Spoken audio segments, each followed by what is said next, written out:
Wednesday night, everybody, and welcome back to another set of videos. Earlier today, I filmed my Gunslinger review, and as promised, it was originally gonna be planned for 3 videos, but now I got 4 videos to film for you guys in this span of a half hour, I guess. So, first video I'm going to film is going to be the 5th movie in my horror project, and this movie could very well surprise you guys because this really isn't a traditional horror movie. It's more of a paranormal romance. And it ain't Twilight, but it is in the same vein, and that movie is Let Me In. And this movie was released in 2009 and stars Kodi Smit-McPhee and Chloe Grace Moretz.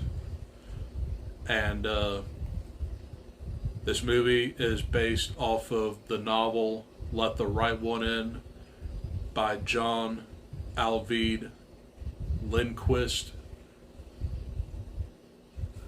I believe I pronounced that right, but he was a Swedish author, and this book came out in like the mid to late 2000s. And this is the story of like a little 12-year-old boy who is being bullied severely at school, but one day a mysterious girl moves in next door to him, and they form a little friendship, but he doesn't know that she's hiding a deadly, dark secret. This little girl is a vampire. So that's where the paranormal romance comes in. And this is more of like a slow burn, but there's a few famous parts in this movie that makes it stand out for eligibility of my top 50. And one of them is the climax with the pool scene. And I'll get into that in a minute, but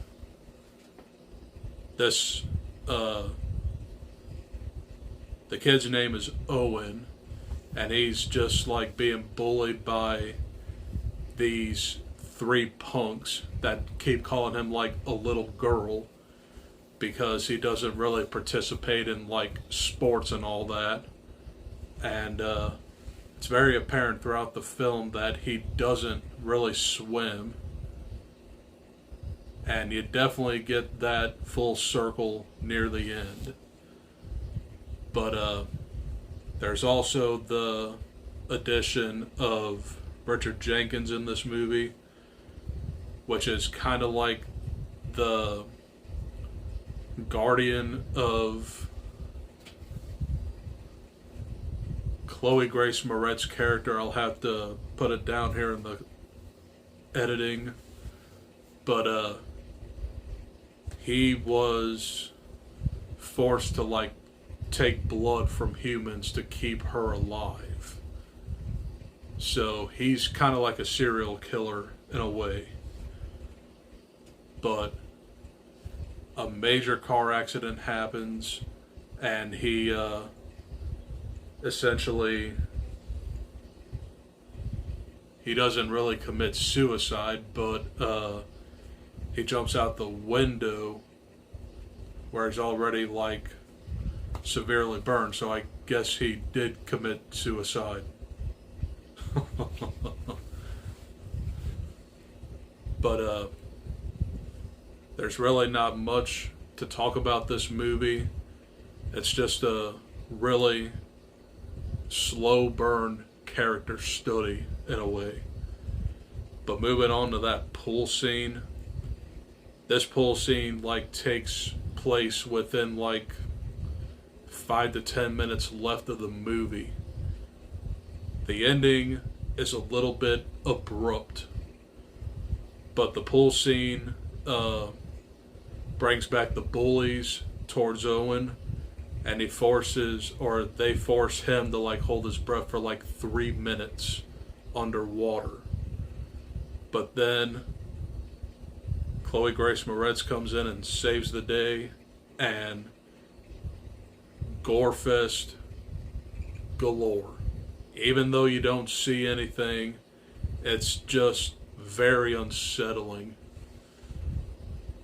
And another thing I do like about this movie is that it's like set in the 80s, and it definitely has that nostalgic vibe. And this is definitely a good winter horror movie also.